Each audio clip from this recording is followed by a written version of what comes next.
Hello बच्चों, नमस्कार। कैसे हैं आप सब लोग? उम्मीद है शानदार, जिंदाबाद, ज़बरदस्त होंगे।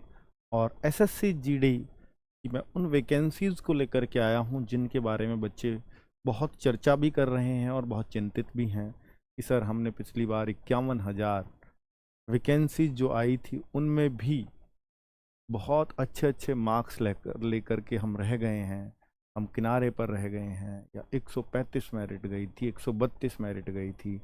इस बार तो 26,000 वैकेंसीज हैं। तो पता नहीं मेरिट पता नहीं कितना आसमान छुएगी, कंपटीशन तो बहुत बड़ा है। तो इस बार तो मेरा वैसे ही नहीं आना। बहुत सारे बच्चे डिमोटिवेट इसलिए भी हैं।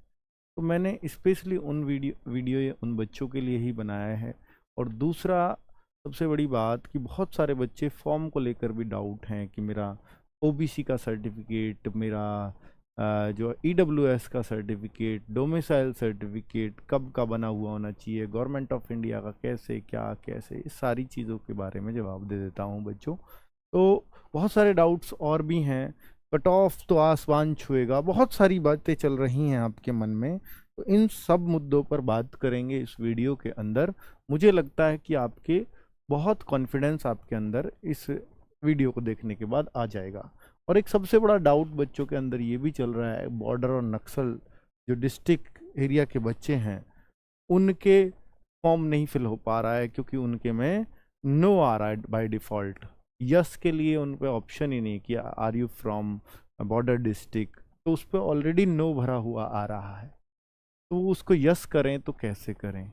तो उसके लिए बच्चों शाम को 7:45 पे इस टॉपिक पर ही एक वीडियो आएगा जिसमें उसका सॉल्यूशन भी मैं आपको बताऊंगा। ठीक है, तो अभी आप इसको लेकर के चिंता मत करिए। ठीक। और बहुत सारे बच्चे, देखिए मैंने इसमें लिख दिया है, क्या अब हमें फॉर्म डाल देना चाहिए? तो हाँ, अब ये आइडियल टाइम है। नक्सल और बॉर्डर डिस्ट्रिक्ट वाले अभी होल्ड पे रखें, शाम की वीडियो के बाद उनका सॉल्यूशन हो पाएगा। लेकिन बाकी जितने भी लोग हैं वो सब अपना फॉर्म प्लीज़ फिल कर दो, क्योंकि लास्ट में बहुत दिक्कत होती है। एसएससी की साइट ये चलती नहीं है जीडी के फॉर्म्स में, और ये हैंग ही रहेगी।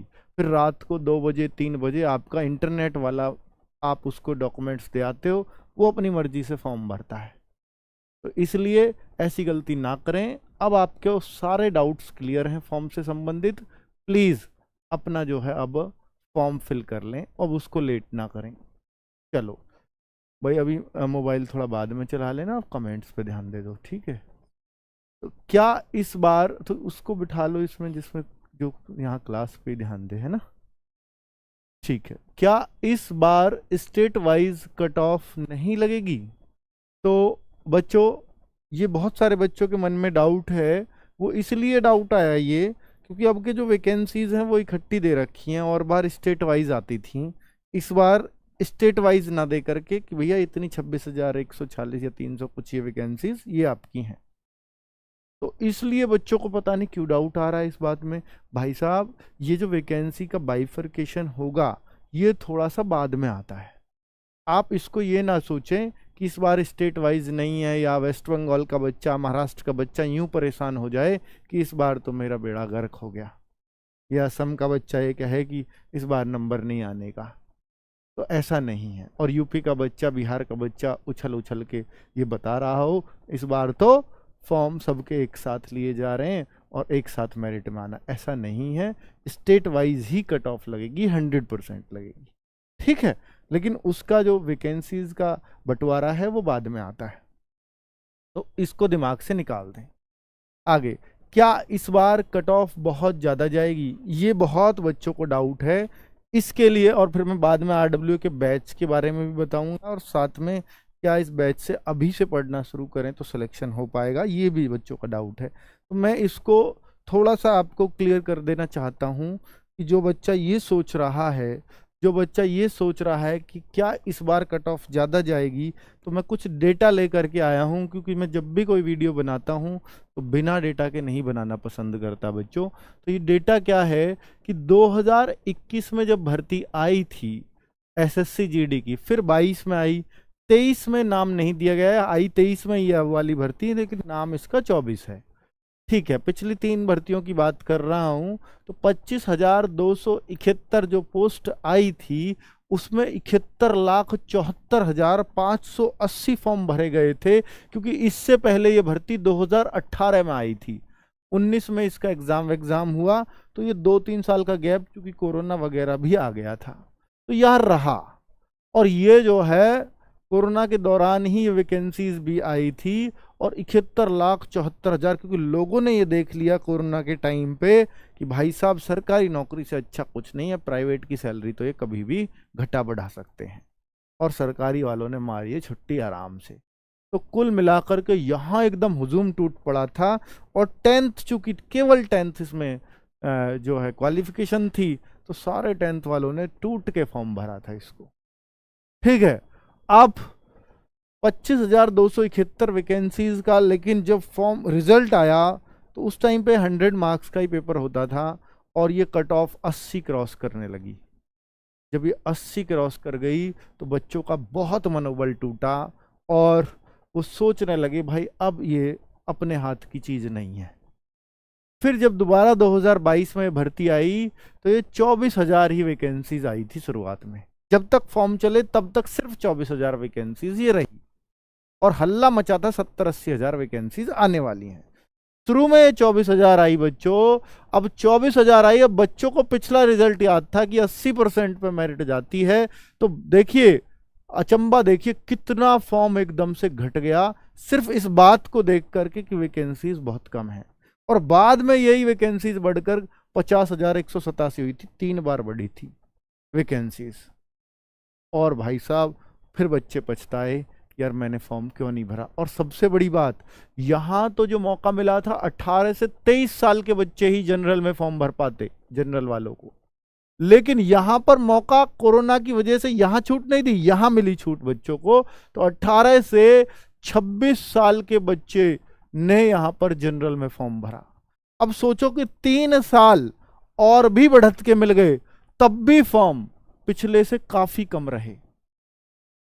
तो ये सारा जो हुआ था ये इस बात का था कि 24,000 है, पिछली बार तो 25 थी, और भाई साहब अब तो बहुत ऊपर जाएगी। और वास्तव में चूंकि एज वगैरह का यहाँ पे लिमिटेशंस थी, मतलब बढ़ा दी थी, तो इसका कट ऑफ मतलब ऐसा गया था कि हिला दिया था बच्चों को, एक सबकी मतलब उम्मीदों से परे। 132, 33, 160 में से जाकर के नौकरी मिल रही थी बच्चों को, यूपी, राजस्थान, बिहार वालों। 160 में से 132, 33 बहुत बड़ी कट ऑफ होती है। उसका सबसे बड़ा कारण यह था कि 3 ईयर की कोरोना की वजह से छूट दी गई थी, और बहुत सारे एक्सपीरियंस्ड बच्चे जो रुके हुए थे उनको एक मौका मिल गया, और उन्होंने उस मौके को भुना लिया। और निश्चित तौर पर जब भैया अनुभवी बच्चे आएंगे, थोड़ी कट ऑफ तो बढ़ा जाएंगे, ये तो पक्का है। ठीक है, अब जो है, अब सीन क्या है कि 2024 है, वैकेंसी 26,146 हैं। यहां पर एक तो ये 3 साल वाले बाहर होकर दिए हैं, इस बार 18 से 23 साल ही है। अब बच्चों 18 से 23 है, तो आप ये समझ लीजिए कि भैया फॉर्म तो कम आएंगे इससे, क्योंकि यहां तो 18 से 26 थी, और चूंकि वैकेंसीज भी लगभग वही है, अगर हम उसको भी देखें तो उनके दिमाग में ये बात आ गई थी, तो इसकी वजह से कम आए। और इसकी वजह से 3 साल बढ़त मिलने के बाद भी कम आए, तो वो चीज यहां भी आएगी। तो इस बार अंडर 50 फॉर्म, तो ये तो पक्का है अंडर 50 एल रहेंगे, 50 लाख से नीचे रहेंगे ये तो फॉर्म। तो आप ये सोचते हो कि इस बार तो फॉर्म भी बढ़ेंगे, ये होगा वो होगा, ये मैंने आपको बता दिया। हो सकता है 45-40 लाख के आसपास भी फॉर्म रहें, ये भी एक चांस है। और भैया कह कुछ भी नहीं सकते, ये सिर्फ एक अंदाजा होता है, हो कुछ भी सकता है। बट मैं आपको एक लॉजिकली डिस्कशन करके दिखा रहा हूं। अब बात आती है कि सर फॉर्म से, देखिए फॉर्म से बहुत सारे बच्चे कंपटीशन का अंदाजा लगाते हैं। मैं आपको एक बात बोलता आया हूं हमेशा, भाई साहब फॉर्म से कभी कंपटीशन का अंदाजा मत लगाओ, क्योंकि फॉर्म बढ़े हैं वैकेंसी को देख करके। सुन लेना, फॉर्म बढ़े, मान लीजिए 80,000 वैकेंसी हो जाएंगे, तो यही फॉर्म, ये तो खुशी की बात होनी चाहिए कि शुरू में कम देते बाद में बढ़ा देते हैं, इसलिए फॉर्म कम आते हैं। अब शुरू में ये 80,000 वैकेंसी दे दे तो मैं गारंटी से कह रहा हूँ 80 लाख फॉर्म आ जाएंगे यहाँ पर। बच्चा डर जाएगा, और 80 लाख फॉर्म है। अब पहले तो 45 ही थे या 50 ही थे, तो अब वो 50 से 80 का और 30 लाख ज्यादा का कंपटीशन आ गया है। बच्चों, वैकेंसी देख करके फॉर्म कौन भर रहा है, खुद बताओ। वैकेंसी ज्यादा है इसलिए मेरा नंबर आ जाएगा, ऐसे कौन लोग होंगे? ऐसे वही तो लोग होंगे जिनको पहले कम वैकेंसीज में उम्मीद ही ना हो। तो इसका मतलब बच्चों, वो कमजोर बच्चे रहे होंगे। और कमजोर बच्चे, अगर पढ़ाई में कमजोर बच्चे ने ज्यादा फॉर्म भर भी दिया है तो क्या फर्क डालेगा वो आपकी कट ऑफ पर? कुछ फर्क नहीं आता फॉर्म ज्यादा कम होने का, ये बात याद रख लेना अपने पास।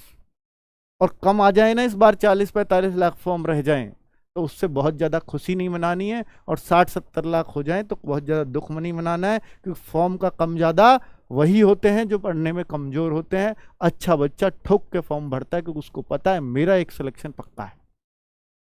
डरना तो उससे है कि कंपटीशन तो वो बढ़ा रहा है, फॉर्म नहीं बढ़ा रहे। ठीक है।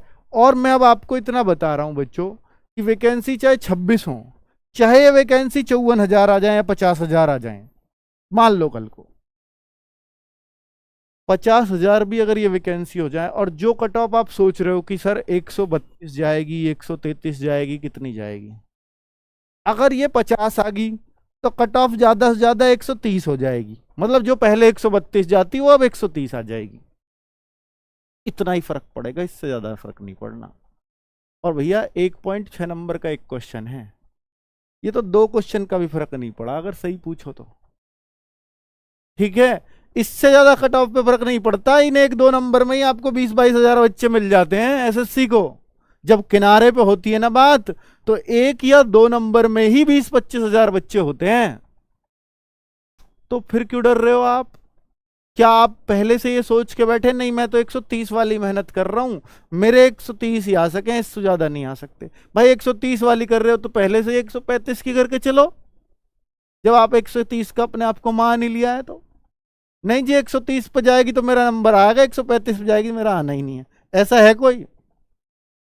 तो ऐसे यार इन चीजों से डिमोटिवेट नहीं होना चाहिए। अगर ये वैकेंसीज कल को और भी घट जाएं, मान लो 26 की जगह ये 20 हो जाएं, तो आप ये मान लेना कि कट ऑफ 1 नंबर और बढ़ जाएगी। तो इन चीजों से बहुत ज्यादा फर्क नहीं पड़ता है कि भाई वो जो है वैकेंसी कम है इसलिए इतना। भाई साहब फॉर्म अगर 50 लाख आए, 26,000 को ही रोजगार मिलेगा, और जब 50,000 वैकेंसी हो गई तो 50 लाख में से 50,000 को ही मिलेगा, 49.5 लाख तो फिर भी बेरोजगार रहने हैं। ठीक है, तो भीड़ तो हमेशा ही बेरोजगारों की रहनी है, हमेशा रहने वालों की, असफल बच्चों की रहनी है भीड़ तो इसलिए वो चीज सोच के मत घबराओ, वरना असफलता का शिकार होते आपको देर नहीं लगेगी। ठीक है, इन चीजों से वही घबराते हैं जो किनारे की मेहनत करते कि मेरा पता नहीं होगा नहीं होगा। भाई साहब अगर तैयारी के टाइम पे आपको ये नहीं पता ना कि आपका होगा या नहीं होगा, तो मेरे से लिखवा लो, होगा ही नहीं।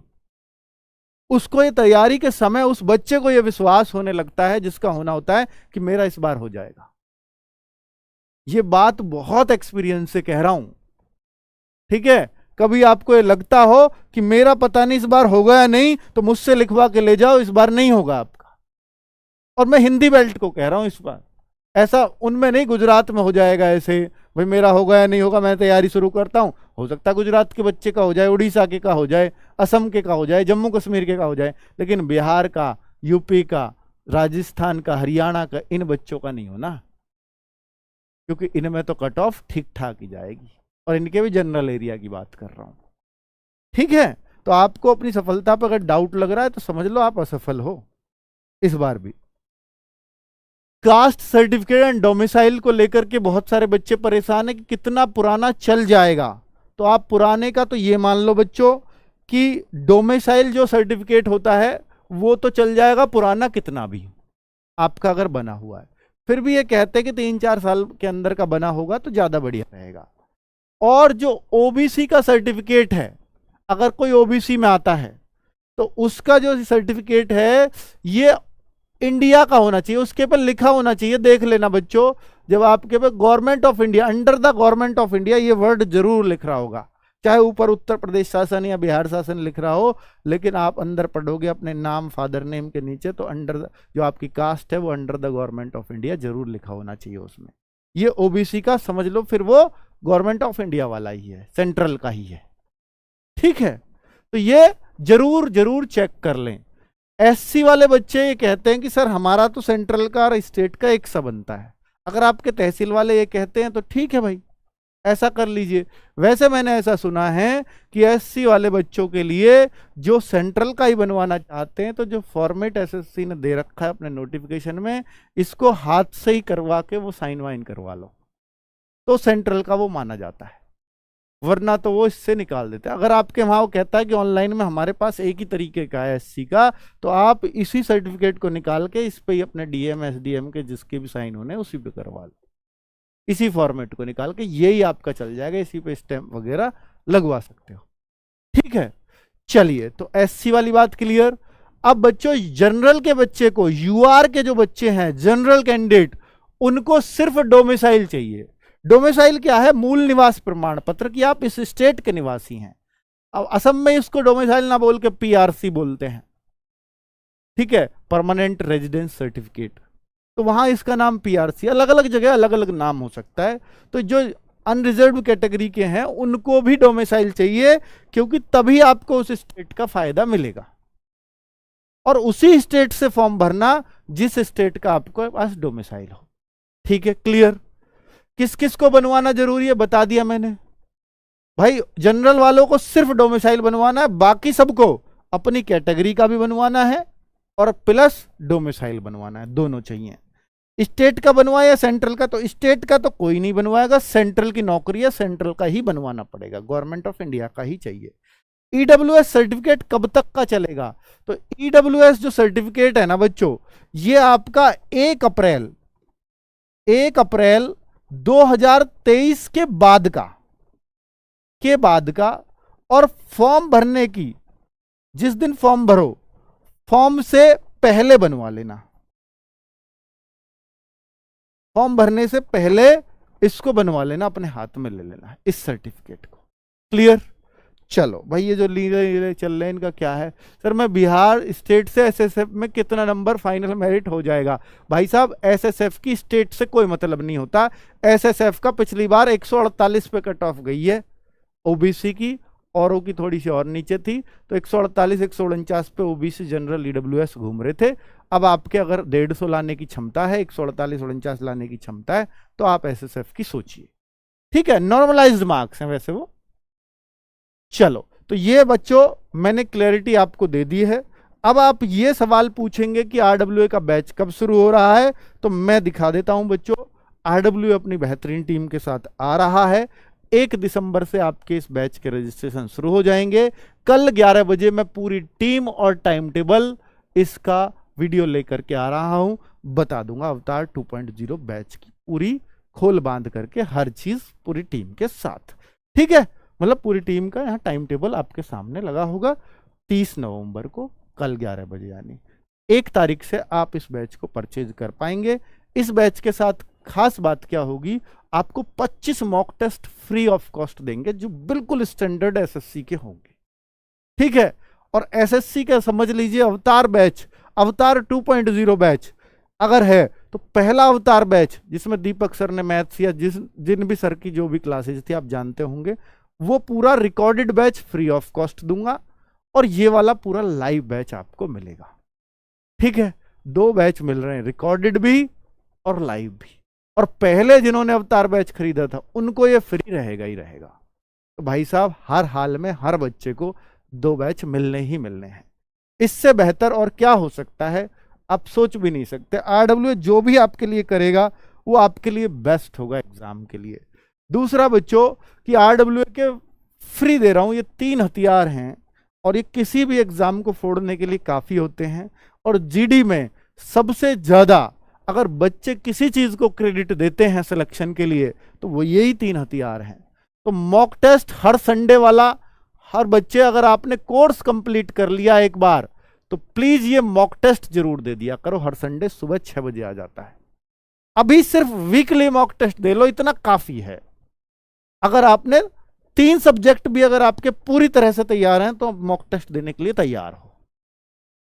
मिनी मॉक टेस्ट क्या होता है? अब फुल मॉक टेस्ट में बच्चे को लगता है कि सर मेरा वो सब्जेक्ट कमजोर है, मेरा ये सब्जेक्ट कमजोर है, इसलिए हमने मिनी मॉक टेस्ट चलाते हैं, यानी चारों सब्जेक्ट का अलग अलग भाई मैथ्स का, क्योंकि बच्चों ऐसा है कि 1 घंटे के अंदर 20 चौक 80 सवाल करने होते हैं। अब 80 सवालों को 1 घंटे के अंदर वही बच्चा कर पाएगा जिसकी प्रैक्टिस बहुत अच्छी है, वरना क्योंकि 20 मैथ के हैं और 20 रीजनिंग के हैं, यही दो 1 घंटा ले लेते हैं आपका। अब मिनी मॉक से सबसे बड़ा फायदा यह होता है कि हम आपको मैथ्स के 20 क्वेश्चन देते हैं और इसके लिए हम 25 मिनट पहले ही निर्धारित कर देते हैं कि भाई साहब आपके 25 ही मिनट मिल रहे हैं इसमें, ठीक है। अब हम रीजनिंग देते हैं आपको, तो इसके 20 क्वेश्चन होते हैं, हम कहेंगे इसमें आपको 20 ही मिनट देंगे हम, क्योंकि रीजनिंग अब एक आदत बन जाएगी मिनी मॉक देने के बाद कि ओहो इतने में मेरे को ये करना ही करना है। बच्चे की आदत है, उसको पहले ही पता लग जाएगा, जब वो एग्जाम में भी फुल मॉक भी कर रहा होगा ना, तो उसको पहले ही पता चल जाएगा भाई साहब रीजनिंग में तो मुझे इतना ही टाइम लगता था, मुझे अंदाजा होने लगेगा मैं कुछ ज्यादा समय ले रहा हूं। वो जो आप कहते हो ना 1 घंटे का समय, सर मेरा समय कम पड़ गया, नहीं पड़ा, इससे ही बच्चों ने बोला था मिनी मॉक की वजह से कि सर हमारा समय किसी का कम नहीं पड़ा। अगर आपको समय कम की दिक्कत है तो ये मिनी मॉक बेस्ट अमृत है, ये समझ लीजिए। ऐसे ही आपको हिंदी का मिनी मॉक मिलेगा, जिसके लिए आपको सिर्फ और सिर्फ क्या मिनट मिलती हैं, 6 मिनट मिलती हैं 20 क्वेश्चन करने के लिए। और ऐसे ही आपको जीएस के लिए मिलता है 7 मिनट मिलती हैं ये क्वेश्चन करने के लिए। तो आप पूरा पेपर अगर जोड़ेंगे तो 58 मिनट में ये पूरा पेपर हल हो जाता है। अब देखिए, अब आप चाहो तो केवल मैथ्स का कर लो, आप कहो सर मेरा मैथ्स वीक है, अभी मैं मैथ्स पे काम कर रहा हूं, इन 3 को दे लीजिए, ये अलग सबमिट होगा, ये अलग सबमिट होगा, ये अलग, बीच में गैप कर लो, कोई दिक्कत नहीं है। फुल मॉक जो चलता है उसमें गैप नहीं कर सकते, वो चारों को एक साथ करना पड़ता है, ठीक है। तो इससे बच्चों का स्कोर में बड़ी अच्छी खासी वृद्धि मिलती है और टाइम बड़ा अच्छे से मैनेज होने लगता है, ठीक है। तो ये है मिनी मॉक जो हम 15 दिसंबर से शुरू करेंगे बच्चों। ये तो अभी हर संडे चल रहा है, ये 15 दिसंबर से आपको दे रहे हैं। और ये जो प्रैक्टिस सेट्स हैं, अब एक लेवल तो हमने चला लिया है, कंप्लीट कर लिया अवतार बैच के साथ, अवतार सीरीज को। अब जो प्रैक्टिस सेट चलेंगे वो भी 15 दिसंबर से चलेंगे, और इसमें मैथ्स का, रीजनिंग का, जीएस का, हिंदी का, चारों प्रैक्टिस सेट 15 दिसंबर से होंगे, फ्री ऑफ कॉस्ट यूट्यूब पे होंगे। ये भी फ्री रहेंगे, ये भी फ्री रहेंगे, ठीक है।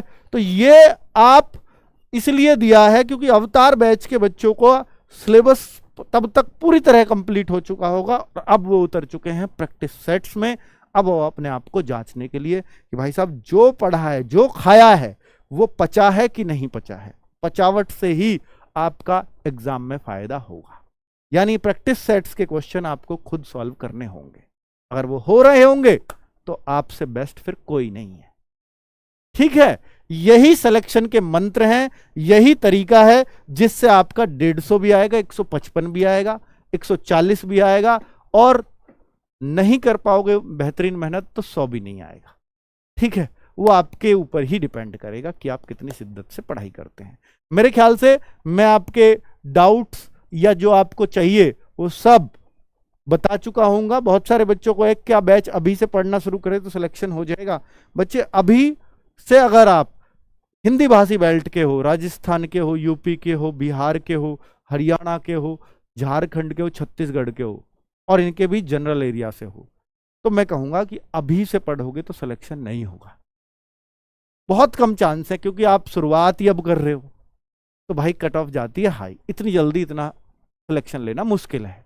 लेकिन अगर आप गुजरात से और शेष इंडिया जो मैंने बोला है जी, इन राज्यों को छोड़कर, तो आप सिलेक्शन ले लोगे अब से पढ़ के भी 100%। फ्रेशर होकर अब से भी पढ़ाई करो तो भी सिलेक्शन ले जाओगे, लेकिन जिन राज्यों का मैंने बोला है इनके जनरल एरिया को छोड़कर, इन राज्यों के भी अगर बॉर्डर नक्सल से हो तो भी ले जाओगे फ्रेशर होकर सिलेक्शन, क्योंकि बाकियों को टारगेट ही 100 करना है, 100 110 बस हो जाएगा सिलेक्शन, ठीक है। और 100 110 तो कभी भी लाए जा सकते हैं, इसमें बात है 130 से ऊपर करने की, वही है सिलेक्शन दिलाने वाली राह, ठीक है बच्चों। नमस्कार, धन्यवाद।